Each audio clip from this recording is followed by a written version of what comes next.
This is the Plant Yourself Podcast. I'm Howard Jacobson of PlantYourself.com and the Big Change Program with Josh Lajani.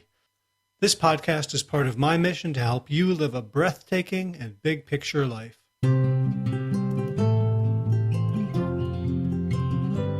Two quick things before we get to today's episode. First of all, you can still get the Cheat Day Blues Report at PlantYourself.com/cheat day. It goes back into the archives on January 1st, and it's a report on why cheat days don't work and what does work instead. Second thing, if you work in an organization where you're facing some degree of social pressure to eat poorly, if you're always going out for rich lunches or there's always donuts in the break room, and you really care for the people you work with and you can see them digging their own graves daily with their diets and lifestyle, and you've got some sway, and your company is self-insured in terms of healthcare, then I would love an introduction to whoever manages the benefits in your company or organization.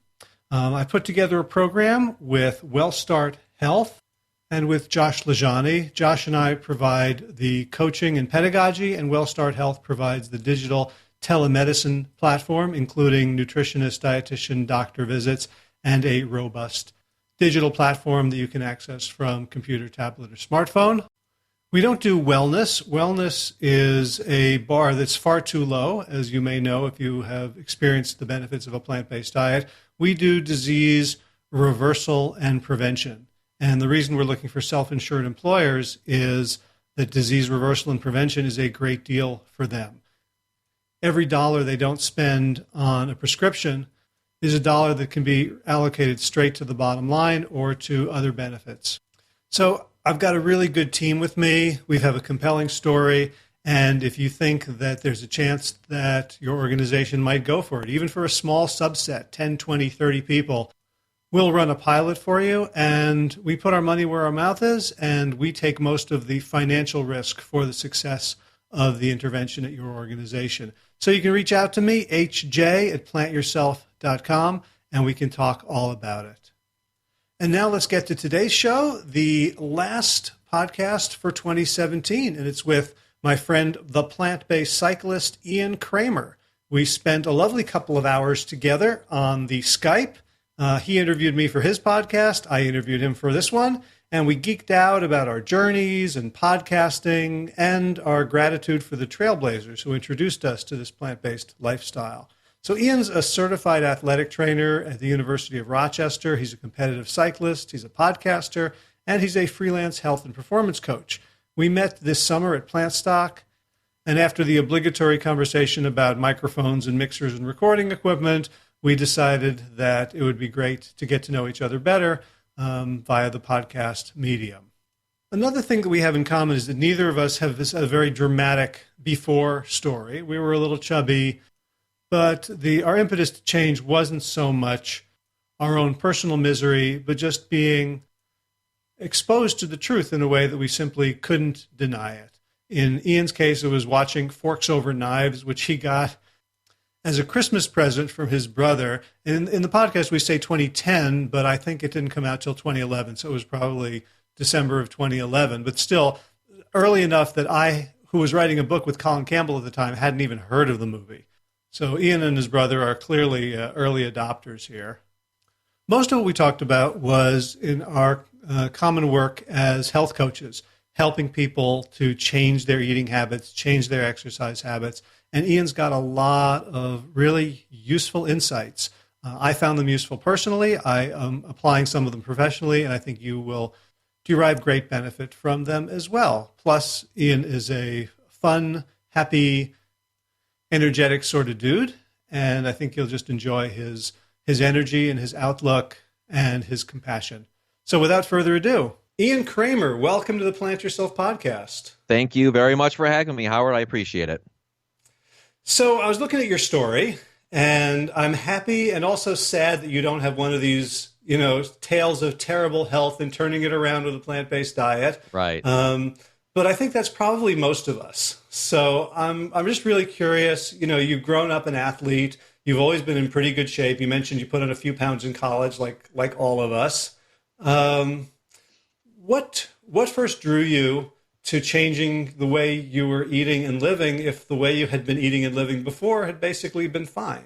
Yeah, that's a really good point. I think very simply, what drew me to this lifestyle was the movie Forks Over Knives. I received the movie for Christmas. It would have been 2010. So now we're in January 2011, and I had gotten around to watching it, and it blew my mind. I watched it twice in a row, and like you said, at the time I was getting into at this chapter in my life. I was in graduate school at Miami University in Oxford, Ohio. And at this point, I was getting into competitive cycling. And in high school, I had been very athletic, 9-letter varsity athlete, looking at what true standard American is. I think I ate pretty healthy, relatively healthy. So you're right. I really had no real overt reason to change my diet or lifestyle. I wasn't technically BMI scale. I was overweight a little bit by a few pounds. But I didn't have a chronic disease. I was, getting by just fine. But what struck me about that movie was one of the athletes in there, Mac Danzig, the MMA fighter. Although he's not necessarily an endurance athlete, if I said, you know what, if this guy is eating this way, and if he claims to be a better athlete, I want to give it a try.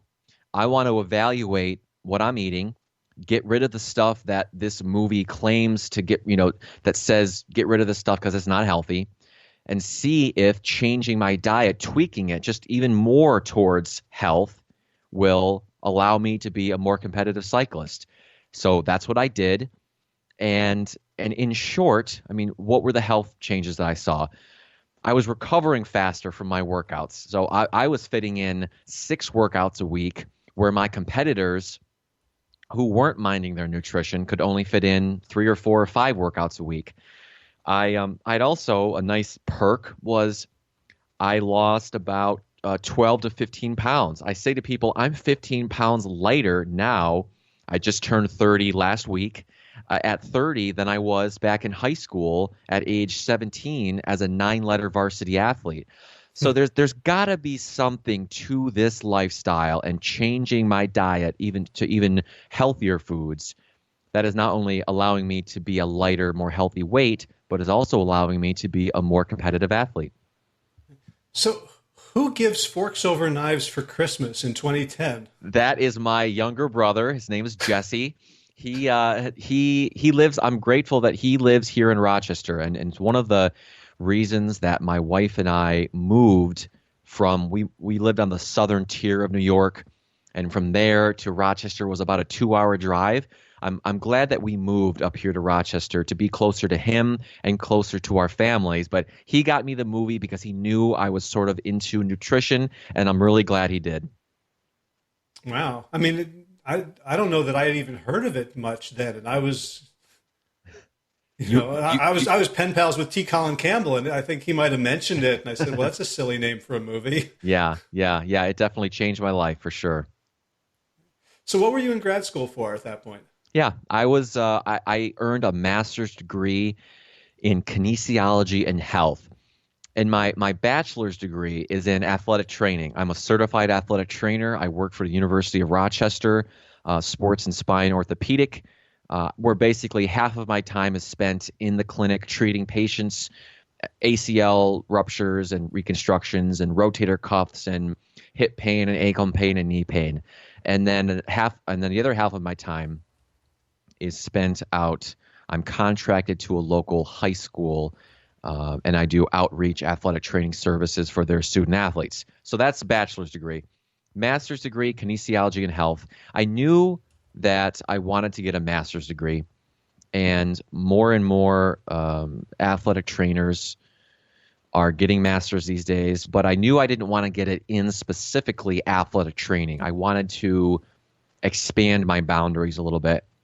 So I applied to a dozen or so grad schools and decided, and I think Miami was the only one that both accepted me and gave me a graduate assistantship so that I could essentially go to school for free, and they actually paid me to go to school. They gave me a little stipend.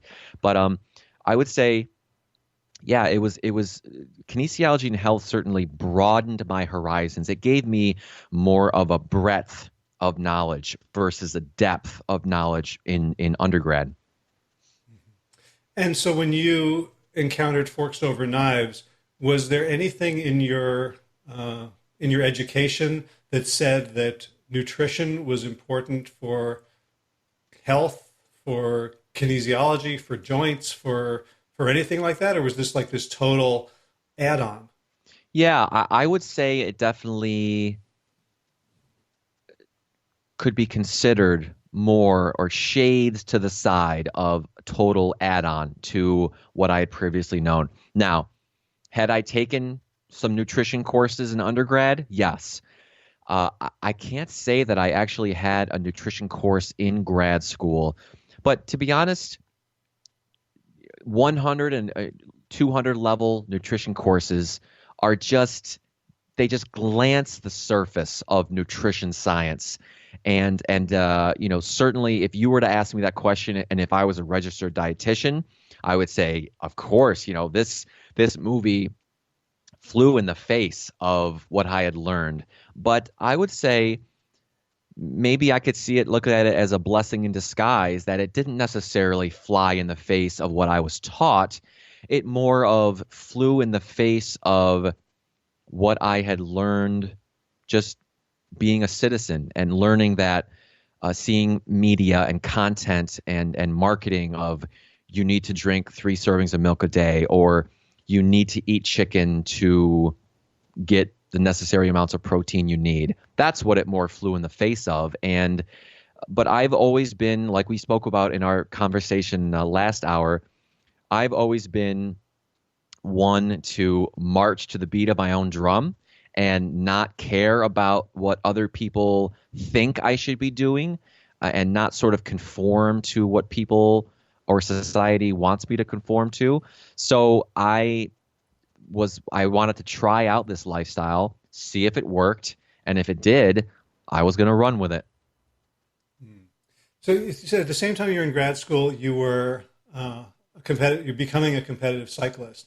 So were you on a team or just on your own? Yeah. So one of the reasons why I took it up in grad school was because Miami University did have an active club team. It wasn't necessarily a scholastic Division I sport, but it was a serious club team, and joined, rode. Again, like the whole, we spoke about ultimate frisbee before in undergrad, loved it, got really serious, put a lot of eggs in that basket, and got really into it, trained competitively, raced competitively, and basically the rest is history. So what I'm curious about though is if you're joining a competitive cycling club and you said you're basically 12 to 15 pounds overweight, it seems like, for a runner, 12 to 15 pounds overweight is like a minute a mile, a minute and a half per mile slower than you could be. Were there guys on the team or coaches saying, dude, you got to go paleo? Like it seems like cyclists tend to have a pretty meat heavy protocol. Right. Did you come up against that? Well, not necessarily. I guess we were serious, but I don't think we were that serious to, whereas coaches or even the team captains were offering strict nutritional advice and you need to do this to drop this last 5 or 10 pounds. But I think people at that time started to know me as the person on the team who knew the most about nutrition and being a competitive cyclist and being a more competitive cyclist. So it was never emphasized to eat more meat, certainly. And I would even say that the general consensus among cyclists, I would say nationwide or worldwide, is that it's certainly a more carbohydrate heavy diet to power you through these 3 or 4 or 5 or 6 hour road races. But definitely, I would say that on the other side of the spectrum, it was never encouraged to give up meat or give up dairy completely. So that aspect, I think, was or is still foreign to the realm of athletics. So in your professional practice now at the university and with the high school, does nutrition come into what you share and teach, or do you have to kind of keep that to yourself? I don't need to keep it to myself. So nutrition is within the scope of practice of athletic trainers. If we feel that this particular patient or this particular athlete would benefit from nutritional interventions, we can do that. Now, when it comes to, cancer patients and patients who are very ill in the hospital, obviously that's beyond our scope. But if it's within a realm of athletic training, we can speak to them. It's within our scope. So whenever an athlete comes in to the athletic training room, let's say high school athlete, they are, between the ages of 14 and 18, they're probably eating crap, we can say. It's highly likely that they're not eating well. And if they come in and they say to me, I have an overuse injury, I have Achilles tendonitis, I have patellar tendonitis, or I'm always sore, I'm always tired, that is my door. That's my window to now I can intervene and say, what would probably help you or might be a solution is diet and lifestyle. And then I delve into it more. What are you eating?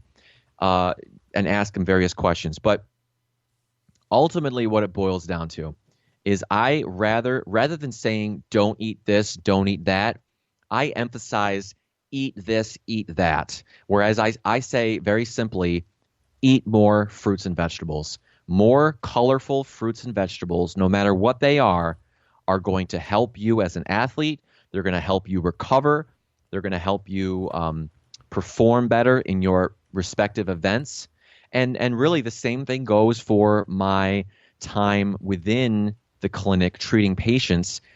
It doesn't come up as often, but there are certain patients who I know let's be real here, Howard.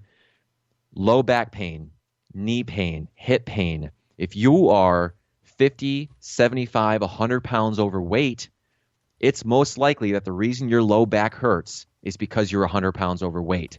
So we need to have that honest conversation as educators and as healthcare practitioners and say, we can help you out as best we can with exercises, with stretches, with maybe gentle manipulations. But what's really ultimately going to help you and your low back pain is losing this weight. And that can be our in as athletic trainers or physical therapists to educate them on proper nutrition. So you've talked to a lot of doctors for your podcast. Do you have a sense of how people respond differently to you as an athletic trainer, giving them sort of guidance and advice versus the way they would listen to a doctor saying the same thing?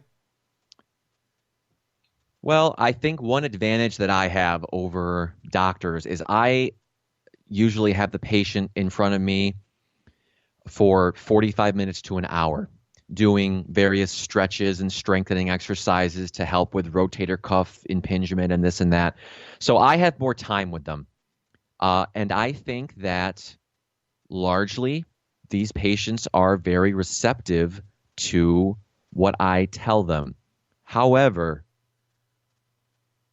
I think most patients come into our clinic with a musculoskeletal disorder, with a prescription from their doctor. They come in with the expectation of all we're going to do is stretching and strengthening. In other words, there's nothing else that I want to do or that will help me besides doing a bicep curl and stretching out this muscle and that muscle.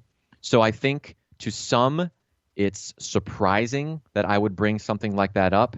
To others, let's say, I'm sure there are others who my information goes in one ear and out the other, like they don't care.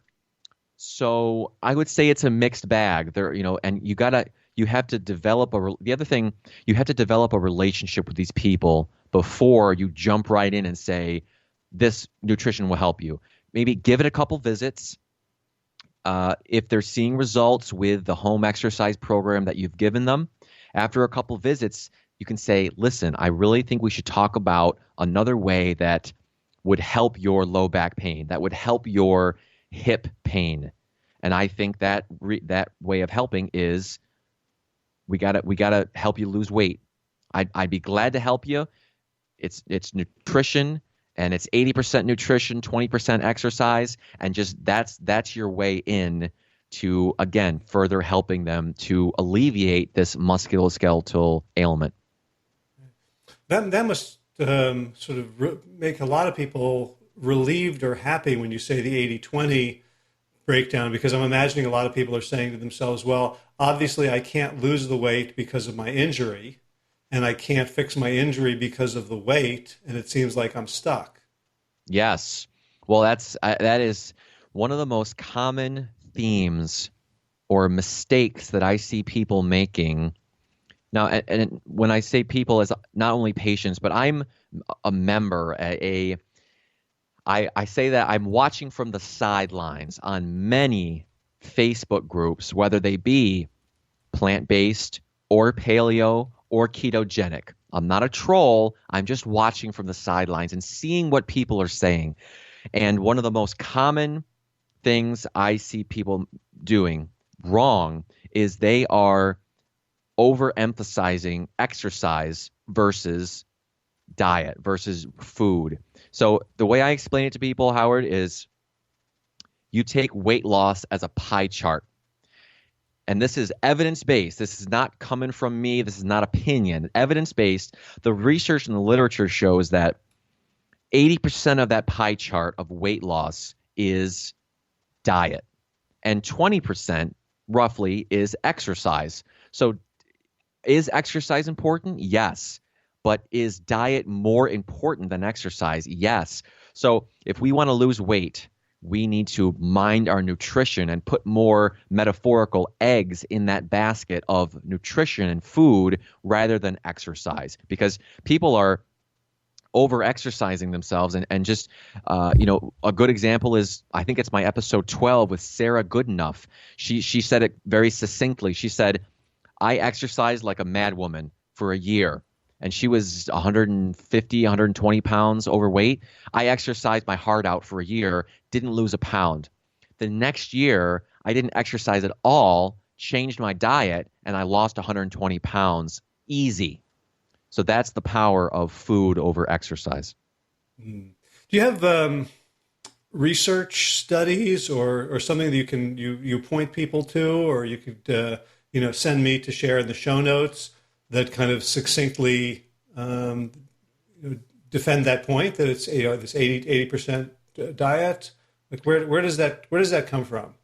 Well, to be perfectly honest with you, I don't know, and I guess I don't know exactly what research study that came from. I'll do my best to look through and see if I can pull from a book of where that citation came from.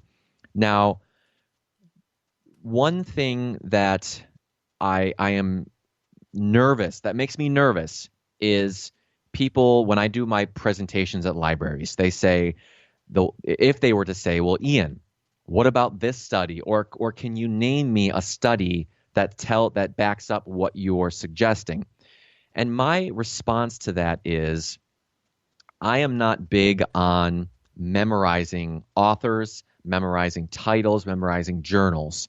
What I can do, though, is I can provide the user or the person who asks the question with links to my podcasts with doctors in them, or simply refer them to the dozens of books that I've read over the last 7 years written by these doctors and scholars of lifestyle medicine. And hopefully that will open the door and give the person more information. So I'll work on that for you, Howard. Okay, thanks. One of the reasons I ask is that every couple of weeks or so, I'll see some ridiculous article in the New York Times about weight loss or diet or exercise, and I just shake my head at just at the ridiculousness of the assumptions that are going into the article before they begin to do any bit of research. Mm-hmm. So I'm always looking for kind of a ground zero where we can agree, just like this idea that the inability to lose weight is hereditary, so therefore obesity is genetic. Right. Like, think about that for 4 seconds from a historical perspective, and you realize how insane that is. Mm-hmm. So when you share this stuff with people and they take it on and they believe it, what else do they need from you in order to implement, in order to actually make it happen? Well, I would say, what else do they need from me in order to implement it?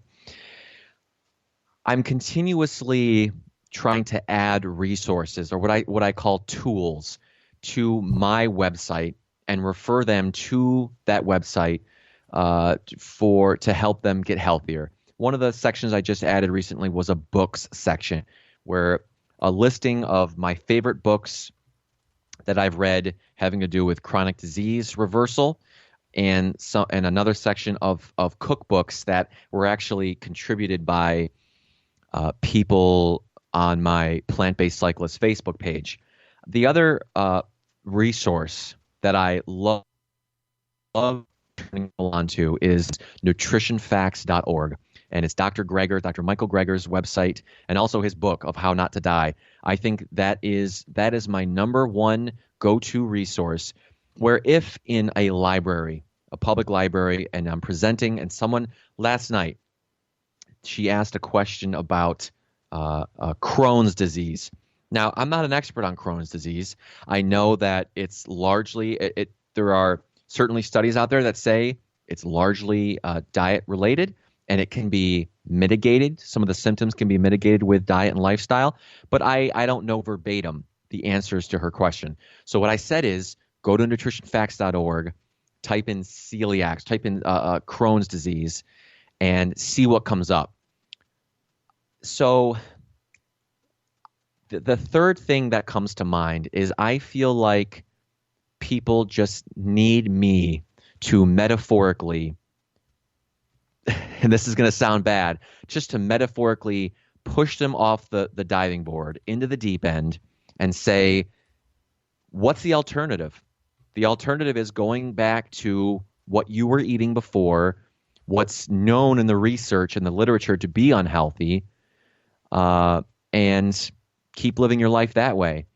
So with that, I guess I say passively, you can listen to podcasts like Plant Yourself Podcast, like the Ian Cramer podcast, where you can learn about these health topics very passively. And if you don't want to believe me, that's fine. And I start my presentations out that way.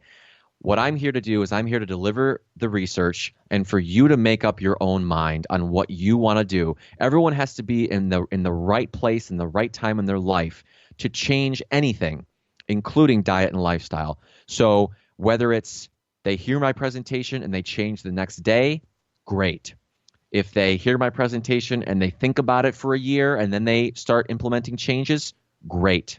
So any way you cut the cake at any time, making healthy steps, taking healthy steps in the right direction is better than not doing that.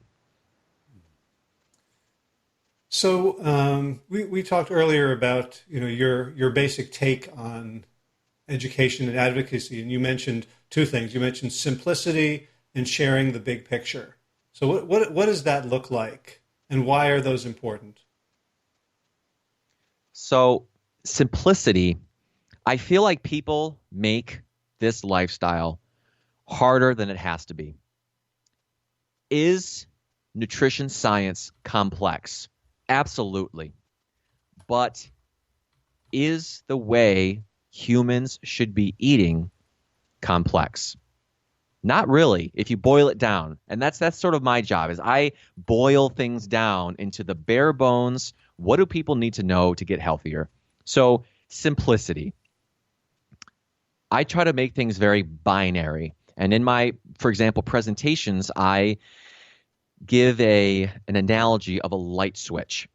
It's either on or off. It's either, what I say to people is, when you're going through the grocery store and you pick up an item off the shelf, ask yourself, is this going to nourish my body or flip the switch up to the on position, or is it going to malnourish my body and turn the switch off? So I really feel that foods can be lumped into those categories. Now, is there some gray? Yes, there is. But in large part, I want people to understand that these foods are green light. Eat as many of them as possible. And that these foods are red light, or try to actively reduce the amount that you're eating of these foods to be the healthiest you can be. So that's the simplicity part. And really all the not nonsense, just the thought process of people worrying about deficiencies and can I eat 4 bananas instead of 3 bananas? Like that kind of stuff, where I just try to make it very simple. Eat when you're hungry, stop when you're full. If it's a whole plant food, eat it. If it's an animal product or refined sugars, carbohydrates, oils, don't. So those are the 3 kind of simple rules. And the big picture is, I guess I try to zoom way out and tell people about what we spoke about before with the blue zones and Dan Buettner, and talking about the longest lived people on the planet, the healthiest people on the planet. Let's study them. Let's find out what their diet and lifestyle is like that's leading to longevity. Let's look at the other great example is I give is disease reversal. People have never heard of the fact that heart disease can be reversed. So I try to give them resources of Dr. Esselstyn and Dr. Ornish.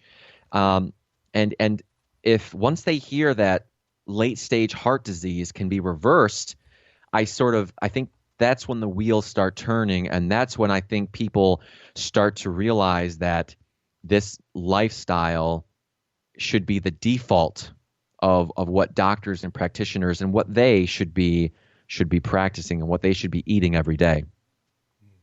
So I love the idea of simplicity, especially because I think a lot of us in the plant-based community, we want to make people feel okay.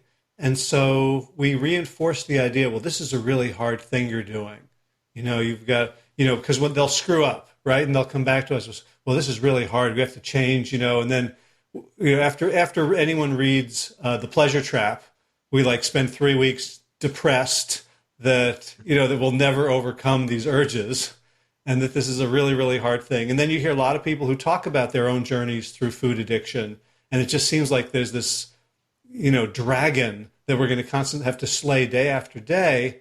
And I think that's true for some people. And I also think that by generalizing, by constantly reinforcing the idea that it's hard, is that we're making it easy for people to make it hard. Right. And to fail. So I love where you're coming from around, this is not very hard. And I'm curious how you help them. So the simplicity around what to eat, green light, red light. Yep.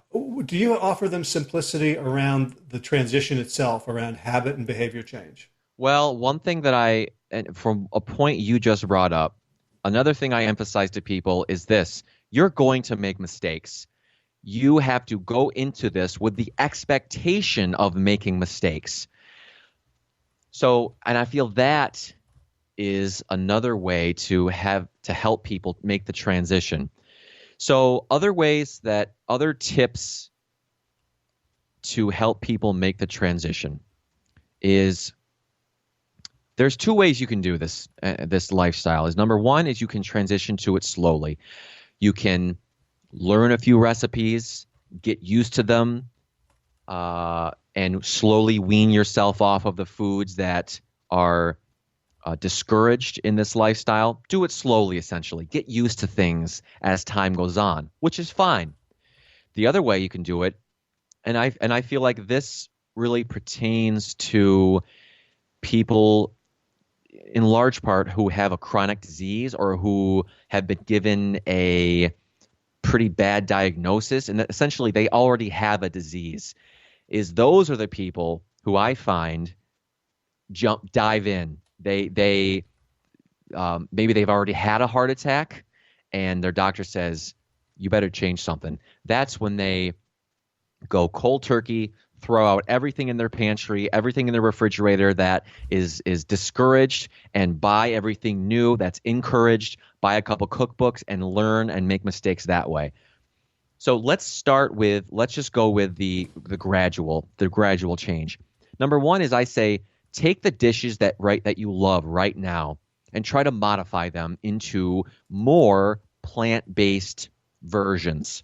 Try eliminating or reducing the foods that are discouraged in your favorite dishes and simply replacing those with plant-based options, even if it is a fake turkey or a fake meat or a fake cheese. I think those are great transition foods.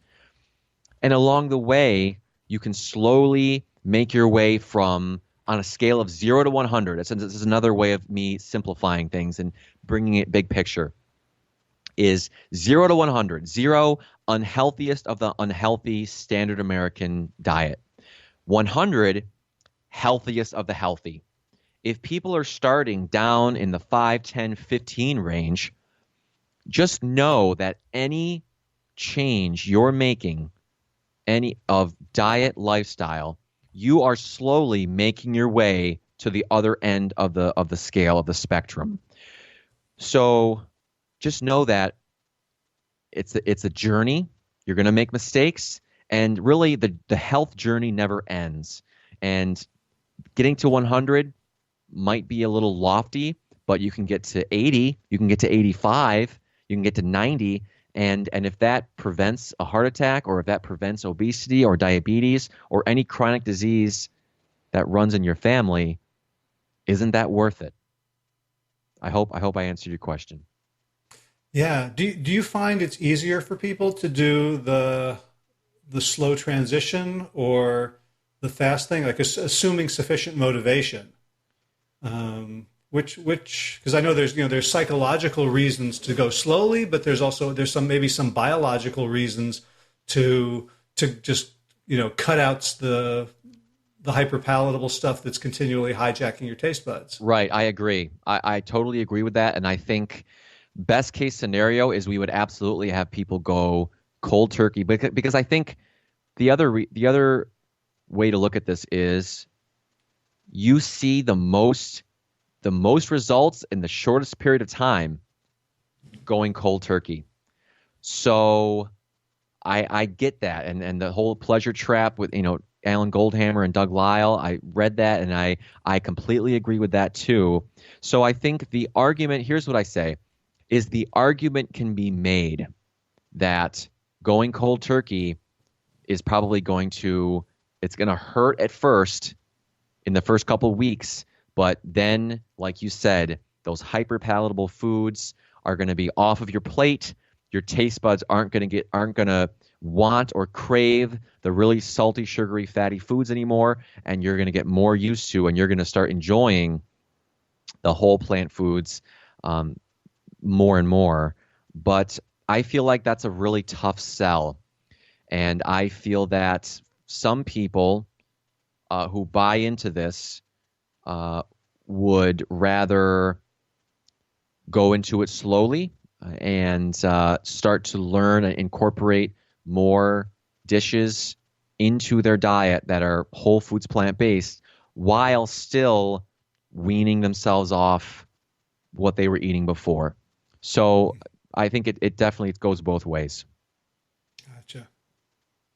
So in addition to your official day jobs, you do private health coaching, right? Or what do you offer that people who are listening to this podcast might be interested in? I do. So my role as a health coach, as a plant-based nutritionist and health coach, is basically I take on clients, whether it's through Skype, snail mail, email, phone, any way that works for them. And I use my experience in the last 7.5 going on 8 years of learning as much as I can about whole foods, plant-based nutrition, and being a curator almost of this information and saying, here's what the research says, here's how you can transition, and just being a resource for them. So, yeah, I mean, and that's essentially it's that simple. Now, I try to make things. I'm not claiming to be a doctor, and I try to certainly emphasize that these people need to, if they do have medications, if they do have chronic diseases, they need to also work very closely with their doctor. But I'm a resource to try to help them regain their health. Gotcha. So you have a podcast. Yes. Arguably, you have a better microphone than I do. It's always nice interviewing a fellow podcaster, because then the audio coming back to your end, Howard, is crystal clear, right? Hopefully. I mean, I live in North Carolina, so I think our internet goes through snail mail. Yeah, I hear you. We had a few little glitches because we're also choosing to do this via video. So right. Yeah, but I'm curious. I'm always curious about podcasters because I don't know very many podcasters who started their podcast having any idea why they were starting their podcast. Mm-hmm. So I'm wondering if, yours is, I think you're done like episode 27 or so. Right. So, you started it within recent memory, I guess. Yep. What was your intention? What were you thinking you were going to do? And, you focus on sort of medical folks mostly and researchers. Right. And what was your thinking behind all that? Well, so back in late 2016, I had started 2 series on YouTube. I thought, and to this day, I still think that video is great. Video is sort of the way of the future, but podcasting is also a great way of getting information out there. I was doing these series on YouTube. One was called Health Rebels, where I interview people like we spoke about before, like Josh LaJaunie, like Tim Kaufman, who were previously unhealthy, took their health into their own hands, changed their diet and lifestyle, became healthier. The second series was called Prescribe Plants, and that was where I had hoped to interview doctors and scholars who prescribe this every day to their patients. After a half dozen of those movies, I got several suggestions of the same thread from people who watch them on YouTube or it's on my Facebook. They say, Ian, these are great, but I just don't have time to sit down in front of a TV or in front of a computer for 45 minutes and watch a movie of this doctor you interviewed. Would you consider making them into podcasts? That way I can take it with me when I go for a walk in the park, when I'm exercising at the gym. I can listen and still absorb the information, but not have to watch it. And at first, I was very reluctant. I was kind of grumbling to myself, and I said, I don't really want to learn this new platform I was getting used to and kind of getting into the rhythm of editing and this and that. So I slept on it for a week, and I thought about it. And then after a week, I came to the conclusion that this is the best thing ever, because for several reasons. Number one, people can still get the same information via podcasting that they can in a video. Number two, it was less work for me. I didn't have to patch together and post, edit a video that I shoot on Skype, and then I had another video camera that I was shooting on to kind of add a different frame. It was a lot of work. Number three, it took up a lot of hard drive space. So with those three, I decided to look into how do you make a podcast. And I say that the birth of the podcast was January of 2017 to kind of make it easy. I had about, like I said, maybe 5 or 6 episodes that I had made in 2016 that I had published in early 2017. But yeah, I mean, so it's every other week, every other Saturday, I publish a new episode with a doctor or scholar of lifestyle medicine. That's the simple way of describing what the Ian Cramer podcast is all about. I feel that for me personally, I find the most enjoyment learning from these experts like PhD Howard Jacobson. And I feel that people find them very beneficial. I think it's one thing to hear a success story from a Josh LaJohny. I think it's another thing, and it appeals to a different audience to curate a podcast with all doctors and scholars, of all people who are putting the science into practice every day and trying to spread the message that way. So what are the main things you've learned or discovered or changed or insights or benefits to yourself from doing the podcast? Because I know for me, I can't imagine anyone out there in the world benefiting from my podcast as much as I do. I hear you. I hear you. Well, it certainly, I'm going to be a little selfish and kind of reiterate what you just said, is that you can't get into these ventures and not enjoy what you're doing. So I really enjoy speaking to people who know more than I do about how the body works, about how this lifestyle works. So a big part of it is enjoyment of learning for me, for selfish reasons.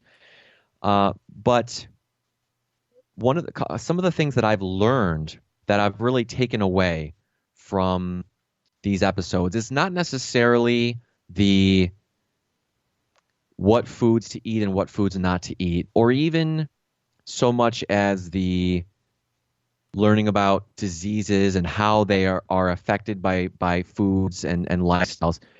I would say it's more of the sociologic aspects. And I'll give you an example. I interviewed Brenda Davis, I think on episode 25. She's a registered dietitian living in Canada, and she just went on a trip recently with Dr. Michael Greger. She's a go-to registered dietitian in this movement. And she said something that resonated with me. I asked her a question about how do you get family on board with this lifestyle? If you're the mom or the dad and you're passionate, how do you get the rest of your family on board? And she said, I think you shouldn't concentrate your efforts on getting them on board, getting your family on board. I think you should concentrate your efforts on loving them and you yourself being a beacon of health and showing your family passively that I feel great, I love the food that I'm eating, I'm energetic, perhaps I'm losing weight, I am off some prescription medications. If you show your family that and not force them into changing, then that will lead to long-term changes rather than forcing them to do it and having them choke down this food that maybe to them doesn't taste very good, and then them being scarred for life and never wanting to come back and keep eating this way because you force them. So like I said, that's one of the things that I keep in mind and that I learn from my speakers is more of the interactions and how to kind of get through to people. So I'm curious, one thing that's happened to me over doing the podcast for a while, I'm curious if it's happening to you too, is, there's a certain point, like we talked about wheat belly earlier, and all the paleo people and all the sort of alternative interpretations of the science. And you can look at it and go, well, that kind of makes sense too. I'm not going to delve into it that deeply. But having interviewed all these different people, I now have no patience for, when someone comes and says, what about this? I'm like, I don't care. I'm just, it's like people are running around me, telling me that the sky is orange. I'm like, just shut up. Go away. I've just become so incurious about because I'm just so confident. I see it again and again and again. It's kind of like, that's kind of the feeling I want to give my listeners. It's just like, this is so solid. We can stop worrying. We can stop having these debates. We can stop falling for this garbage on our Facebook feeds. And I'm wondering how, you've done 27 of these interviews with, or probably more if you haven't published some yet, but like what it's done for you just as a knower of facts. Well, that's a good question. And I think I am certainly even more steadfast in my previous beliefs. I mean, certainly I got into this podcast because I knew this was a message that I wanted to spread. Now, when it comes to people with different views, before we spoke about the paleo and even low carb, and if there are people out there who are genuinely curious, and if they say, well, Ian, hold on a second, I thought, what about paleo? I will give them my reasons, and I will be patient with them. If people are just trying to be trolls, then I'm not going to waste my time with them. But if people are genuinely curious, they want to get healthier, they want to learn about this stuff, I will answer the question all day, every day of where do you get your protein from? I'll do it if people are patient with me and if they genuinely want to know. Now, I'll give you a little insight, Howard, into the evolution of my podcast. Here's the direction that I want to go in. I would like to call them debates with Dr. X and Dr. Y, because I feel that those are productive ways to have a civil discussion that is quite honestly lacking in this world. Civil discussions, civil debates on topics, and in this case, health and nutrition. I find them very interesting. And I think that it's a way for people to learn both sides of a topic and make up their own minds. Now, would I like for them to make up their own mind? Would I like for them to go plant-based? Sure. But I feel that the evidence, like you said, the evidence is so strong and is so pointed in this singular direction of this is the healthiest thing you can do, that once these debates are over, if I choose my guests carefully, that the person watching or the person listening will think, well, that's a no-brainer. That's the hope. But again, am I going to change everyone's mind? No. But I don't think that's the point of changing everyone's mind. You're not going to please everyone. But I think to dispel rumors and to dispel and answer questions about different lifestyles out there, I think that's certainly a direction I'd like to go in. Wow, that's amazing. And I'm thinking about like what sort of person it takes to host that in terms of, I'm sure you've seen, the doctors TV show, these screaming debates or the sort of hatchet jobs that are done. They'll bring Colin Campbell on, and then a bunch of people will take shots at him. So for you to be an honest broker of that, but also to find, like, it would be amazing to find people on both sides who are not interested in having a debate, but who are interested in learning from each other. Right. I agree. I think that's a great way of putting it. And then, I did watch the clips from the recent Dr. Garth Davis was on the Doctors.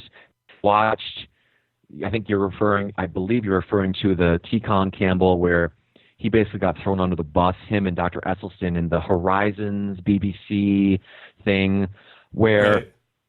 I want to bring people, let's say T. Colin Campbell, and that PhD doctor from Oxford. I want to bring them on at the same time. That way they can address each other in real time, because any documentary has an agenda. And I feel that's a little bit disingenuous, and it's not in real time. I want to have these discussions in real time for person A to make a claim and for person B to make a claim, and for them to make counterclaims and rebuttals. I feel like that's the most genuine way of progressing public discourse. Wow. Well, I would support that. Do you have your first two cage match participants in mind?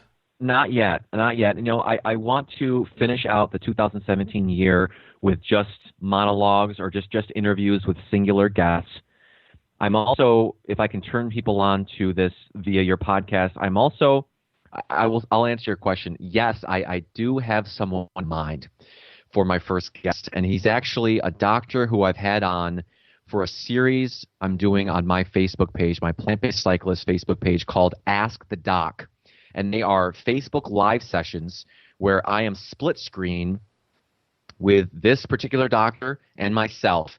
And people can watch live. They can ask their questions, their health, well-being, diet, and lifestyle-related questions in real time and get answers from this physician in real time, this physician who practices lifestyle medicine. The first one I have in mind is, his name is Dr. James Benny. He lives in Redding, California, and he's episode, I think, 5 or 6 of my podcast. But he trained for a period of time under Dr. John McDougall, and I'm sure you're aware of him, and he's got an edge to him, to put it lightly. So Dr. Benny knows his stuff, and he definitely has a little edge, but he's also very supportive and offers great questions. So I'd love to have him on as the one side of this this debate. The hardest part, though, is finding someone on the other side who's willing to metaphorically go into a cage match with this other person and just have a civil discussion. Because I'm not within that lifestyle and paleo, low carb, what have you, it's going to be much harder for me to find those people. But I'm hopeful that if I put my nose to the grindstone, I'll be able to find guests on the other side. Wow. Well, I would watch that. Good. I'm glad, and I think a lot of other people would for sure. Yeah. Cool. Well, I think I'm out of questions. That sounds like a great plan. I want to let you get back to putting your nose to the grindstone and putting that together. In the meantime, I'm just curious how you find your guests and choose your guests, and like, is it just like stuff hits your Facebook feed and you go, oh, that's cool, or do you have like a hit list of people you want on? I do have a hit list. It's on a Google Doc. It's in a Google Excel spreadsheet that I keep all of my guests on. But really, it works just like you said. Is if a doctor pops up in my newsfeed, and there's a claim, and I think, well, that's interesting, I'll jot them down on the list, and then I'll save them for a little bit later. Like, for example, the most recent episode, 27, Dr. Anthony Lim. He popped up on my newsfeed a couple months ago from a movie that was made by, I believe it was Plant-based News. It's a YouTube channel where he said, I was previously paleo and now I prescribe plant-based. I said, well, that's interesting. I've never heard of this guy. I got to get him on the podcast. So it works that way. And I think it also works with just getting the heavy hitters, the titans of this movement, the Esselstyns and the Barnards and the Garth Davises. I think getting them on the podcast is a no-brainer, but it's a little bit, the Michael Gregors, it's a little bit harder because they're very busy. But I want to try to bring from the depths, I want to try to bring these doctors who may not be known as well as the Esselstyns and the McDougalls to the surface and say, these people have a lot of good things to say, and a lot of different ways of relating and applying this evidence to people's lives. And I want to give them the stage and publish their podcasts. Great. And I appreciate it because now I can just like go to your podcast and find my next guest. There you go. And that's okay. And I think the key is that we're on the same team, and we're trying to spread this message to a larger and larger audience, which I think is this kind of cross-pollination. It's the right thing to do, and we're on the same team, Howard. I appreciate your time. Sure thing. One last thing. I noticed you have a Patreon page to support the podcast. I'm doing the same thing.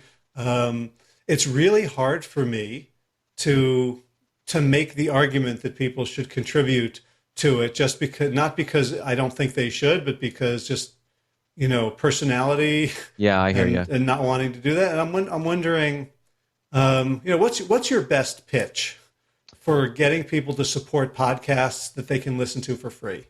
That's a really good point. And I think it's simply if they find value in the content that you or I are providing, then consider contributing. Because the other thing too is I give people reasons. If they say, well, what are you going to use the money for? Let me answer that question. What do we use the money for? Updating equipment, giving the person more content.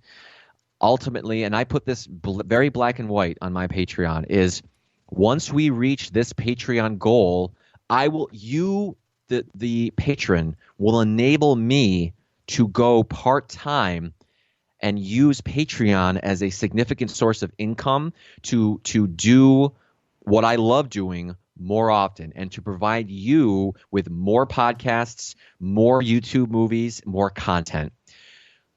And I think any way you cut the cake, Howard, it's always a tough sell. The other way I look at it too is consider these podcasts and your contribution as a magazine subscription or a newspaper subscription, where it's just $1 or $2 goes a long way. And I think if we think of the thousands and thousands of people who are listening to our podcast, if they all pitched in and contributed, we would be able to do this a lot more often. But I think that's a tough question, and there's no best answer. So that's what I'm continually trying to figure out as well. All right. Well, when you figure it out, let me know. Okay, I will. Once you've reached your goal. Okay, I will. I'll take the spillover. I will. Because one of the things I think about is like a lot of podcasts and a lot of Patreon things are about exclusive content. Right. And I have a lot of trouble with that because I feel like if you really love my podcast, what you're paying for is the fact that I don't charge anybody for it. Right. That you're helping get this out into the world so that and I don't have any advertising. I don't do sponsorships. I don't, Squarespace or Slack or Harry's Razors. None of that makes it on. Right. Which I'm not judging anyone who does. It's just not my model. But for people who think, oh, this is a good thing in the world, it's easier for me to say, well, if you support it, I'll give you extra free stuff that's exclusive. And I do one little thing like that where I make, 3 times a month, I'll have a healthy habit huddle. Yep. That is available just to my clients and to students and to people who support the podcast for $1 a month or more. But partly, I love the idea that you're supporting something that other people who aren't into the movement yet would never support, but they can still benefit from. And as you said, kind of get dripped on over time and gradually make that transition. Exactly. And I think too, the big thing is, the number one thing is just growing our audience. And I've heard that you can pretty much count on something like 1% of your audience, of your listener base or YouTube base, is going to contribute 1 to 2%. So that's what I'm going off of, and growing the audience is huge. But you said something that I wanted to touch on, but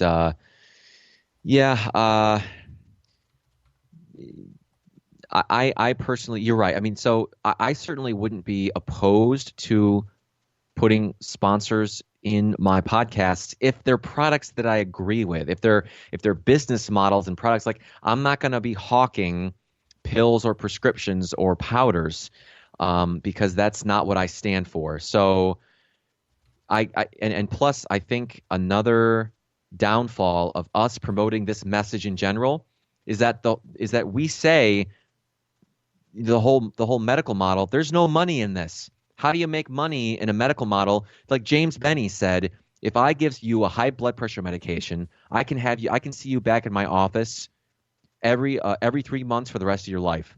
But if I give you the information of adopting a whole foods plant-based lifestyle and you reduce your medication to 0, I may never see you again. So there's if you're doing it the right way, like you and I are, if you're selling pills or powders, you're disingenuous. I don't care how else you put it. I would be willing to get into the ring, like we spoke about before, with anyone who disagrees with me on that. If you are promoting this lifestyle and selling a pill or powder, you're being disingenuous. So it's how else other revenue streams that we can utilize. Yes, there are.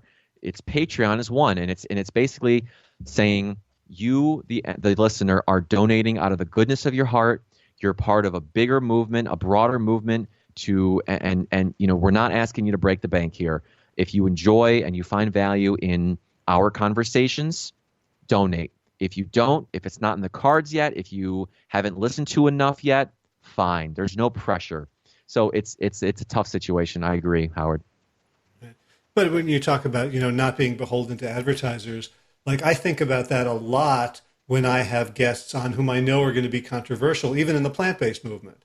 So when I have Pam Popper on, or I've had several people in the, experts in psychiatry talking about how psychiatric drugs are a giant racket. And I know I'm going to get blowback from that. And I think, you know what? There's nobody who can fire me. Right. Like it would take all of my listeners to fire me. And then right. I would just do it for myself and John Robbins. Yep. So I think in that case, transparency is important, and being honest is important, and just doing your thing and marching to the beat of your own drum. And like I said before, you can't please everyone, but maybe you having on those controversial guests will now open up your podcast to a slightly different audience. And some people are going to leave your podcast, and other people are going to hop on. So our podcasting is always a constant evolution, especially if it's an interview-based podcast. And I think you got to do what you got to do, Howard. I mean, you march to the beat of your own drum. Beautiful, beautiful, beautiful way to end. It was great talking shop with you at the end. I don't know if anybody else cares about this stuff, but when I get another podcaster on, I don't care. That's okay. I want to hear your thoughts on how you do it. Yeah, I agree. I liked it. I enjoyed it. So Ian Cramer of Ian Cramer Podcast, thank you so much for the work you do. I hope everyone goes and checks you out on your website is what, iankramerpodcast.com? I'm sorry. No, it's going to be plant-basedcyclist.com. Oh, right. You can just Google it. You can also Google the Ian Cramer Podcast, and that should bring you to my website. But my website has all the ways to contact me, all my social media, as well as helpful links to find my podcast. You can also find it on the iTunes store, but plant-based cyclist is the way you find me. Okay, and I'll put that in the show notes so folks don't have to remember the hyphen. Great. Thank you so much, Howard. Thank you, Ian. It's been great talking to you. Bye-bye. If you enjoyed this episode of the Plant Yourself podcast, please subscribe and leave a review on iTunes. Check out plantyourself.com/review for a short video tutorial on how to do this. Be sure to check out the show notes for today's episode with links to everything we talked about at plantyourself.com/247. And for more information about the Big Change Program led by me and Josh Lozani, visit bigchangeprogram.com.